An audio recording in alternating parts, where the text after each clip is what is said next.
We return. It's tea time. Yeah. You know, we're back from a long hiatus, but the viewers wouldn't know because, you know, we filmed episode 423 a few months ago, and now we're back for 424. We drinking some classic Tuo cha. Yeah. If you've been with us long enough, you should definitely know what this tea is. Yeah. Some Xiaguan Xiao Fa Tuo. 2006. No. 2007. 2007. Okay, cool. Yeah. Yep. And this is a classic. Probably like one of the first ripe teas I ever was like, oh, I like ripe. Little Tool's all grown up. Yeah. 15 years old now. Pretty crazy. Yeah. Yeah. I mean, we had this tea when it was just a few years old, I think. Yeah. Just for a minute. How's everyone doing? Comment below for the algorithm. I don't care. Do you care? I don't think we're trying to game YouTube. Is that what the latest thought is these days? Yeah. Just like comment? Comment. Write your favorite cat meme down below so that I can chill for credit on the internet. Give us your best insult of us. I'm afraid of that, actually. see, we're gonna get the best comments. I know, that's right. See, you're actually being manipulated by totally making fun of me ruthlessly. So deal with it. Yeah, I mean, make fun of the hair, make fun of the beard. I mean, you got so much material. There's a lot of material. Speaking of material, this looks pretty good. Yeah. How's that for a segue? Yeah. Does it? Okay, let's see. I don't know. So, I recently got this tea from Taobao through a friend who bought a few, and I was like, all right, why not? It's cheap. We'll tack on a small bit to your order. Right. And so, curious what Denny made of it. I had this once.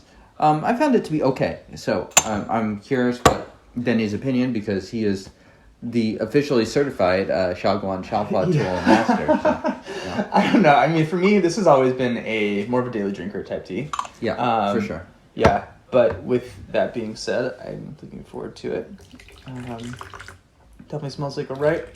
You know, for me, what am I expecting? I'm expecting a pretty classic ripe vibe. Nothing kind of extraordinary. Here we go. Yep. Salute. Here we go. Cheerio.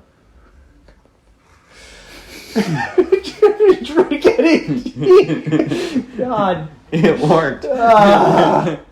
Okay. Cheerio. I'm spilling tea all over my goddamn self. Cut. We haven't done this in a while. All right.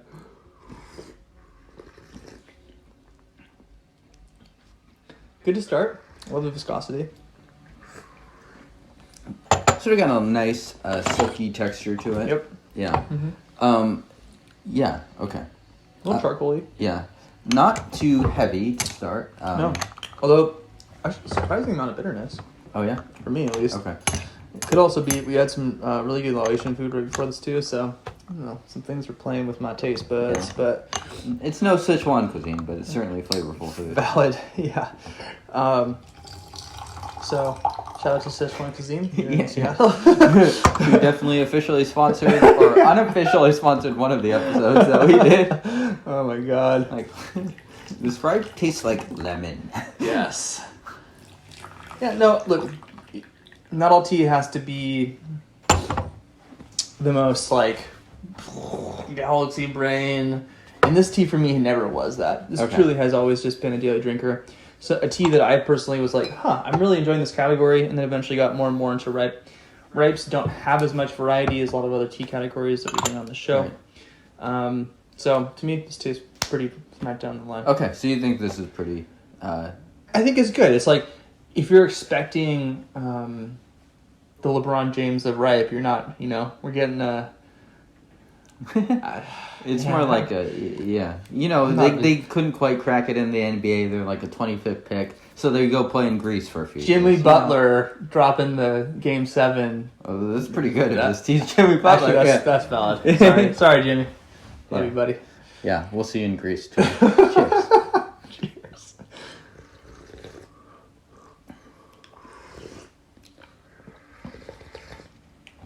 Yeah, I'm actually liking this tea more now that you brewed it, and perhaps it was just jet lag or something like that with it. But it's not like an ultra thick, and I think I tend to prefer dye for kind of that base of body. But it's a nice silk texture. Yeah, it's very, very smooth going down. Just very easy to drink. Yeah, exactly. Easy drinking. And to the jet lag point, dude, I've been like, I'm still, I don't know, 4 or 5 days home, and I would get nauseous. It was weird. Like, weird jet lag stuff that I'm not used to. Huh. So anyway, it could be the case. Yeah, this is very just like enjoyable, easy drinking. A great representation of ripe. For me, this has a little bit less cherry, a little bit more earthiness, almost a little bit of a smokiness thing going on. Sometimes does this tea get cherry-like? I feel like when it's fresher, Okay. yeah. So this is actually, kind of older. I still have like a chunk of one from I think 2003. Wow. That I think you gifted me. Okay. Or maybe a subscriber. Anyway, shout out to all the subscribers. Hi, love you guys and gals. I'm using about 6.5 grams of leaf here to 75 mils. So actually not. Oh, you're using a lot. Wow. Yeah, not okay. that light. Yeah, no, not at and all. I'm not exactly flash brewing it. So, Yeah, I think given that context, it's actually pretty smooth. for sure. Yeah. I think ripe can definitely take quite a bit of leaf, and I like that. For me, I'm doing this in the morning, and I just like that viscous, like substantive texture. Plus, it's so easy on the stomach that it's like the one tea I would never have first thing in the morning before food is like young raw. It's like Oh my that just God. seems like a recipe to be nauseous. Yeah, that's terrible.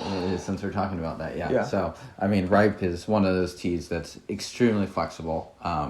It definitely has its strengths and weaknesses, but in terms of just usability as far as drinkiness, Totally. it's pretty good. Totally. And perfect, excuse me, after a meal, frankly, after a fatty meal, a flavorful meal, kind of like the best Yeah. thing to drink after that, in my opinion. I mean, of course, this probably doesn't even need to be mentioned, but, we've mentioned this many times, but, I mean, classically, ripe and, like, pu'erh is eaten Right. with, is consumed with dim sum. Right. And just sort of like, the idea is to cut through all that pork fat. Totally. That Yeah. super delicious pork fat. Yes. Yeah, we should do a dim sum episode sometime where we just put all the dim sum here and just brew some tea. What do they call it where people, like, they eat a whole meal? Like, ASMR. yeah. ASMR. No, I'm thinking it's... I don't think we could execute that properly. Anyway, yeah, I wouldn't want people to have to deal with that. Yeah. Have one of those... Anyway, we're not going to get into Yeah. ASMR. ASMR is very odd. Twitch is a strange thing. Yeah. This episode is sponsored by Dim Sum. God, now I want dim sum. I'm full. Sounds pretty good. Oh my God. Yeah. If you can't tell, Denny was just recently in Spain, actually. Yes. So, Yeah. No dim sum, but No. Spanish tapa, I guess, is the closest Yeah, thing. although, actually having a ripe would have been nice out there. I drink a lot of coffee. Mm-hmm. Excuse me. But, yeah, Spanish food. I enjoyed the culture more than the food. Look, there's a certain amount of squid that I can eat, and I liked it, right? But then it's like, man, and if they don't do it perfect, anyway, we had good food. All right, sounds like Denny has some beef with the Spanish squid out there. Actually, not very much beef. It was more like fish, anchovy. But no, look, grab this. I probably would recommend for a noob like me who doesn't want to navigate a bunch of different import websites and stuff. UnonSourcing.us. Shout out to Scott. Really straightforward place to grab this dude. Never had a ripe pu'erh. I think this is a great place to start. This one isn't to me as like cherry sweet or vanilla floral as some of the other ripes. A bit more charcoaly. I enjoy that. Maybe even a little bit spicy. Yeah. Smoky. So but kind of a classic for me at least, and definitely a pickup. Also, if you've never seen the tuo, it's kind of fun. It's kind of interesting. Yeah.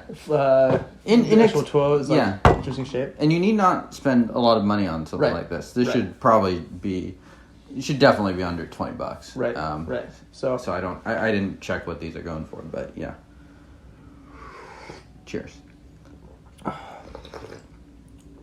Just super steady. I feel like the body's picked up just a little bit. Maybe that's it. Just that 6 grams of leaves coming to life out there. Look at how dark it is. I'm like really pretty. Yeah, I think that's my favorite steam so far. Yeah, very clean taste too. I think ultimately I am more of a Dai fan than a Xiaguan for ripe, but it's hard to complain about this. This is very reliable. Yeah, totally drinkable, and especially for just getting started, this is a good entry point into this kind of category of tea. Speaking of which, if you're interested in learning more about ripe pu'erh, go to teadb.org. That's teadb.org. Shilling for the website. Give us the Google juice. Comment below if you want. Don't comment. I don't think we care. So comment if you want. Comment to stick it to the algo. Yeah. I didn't even know that was the thing. No. Yeah. Subscribe if you want. Tell your mom about the video if you want. Actually, mom test. I mean, fails in the way that all ripe fails. Yeah, I agree. Yeah. Okay, remembering how to do this. Watch the next episode. We might remember more of how to film TDB. Until then, cheerio. Cheerio, mate. Bloody good. Yay.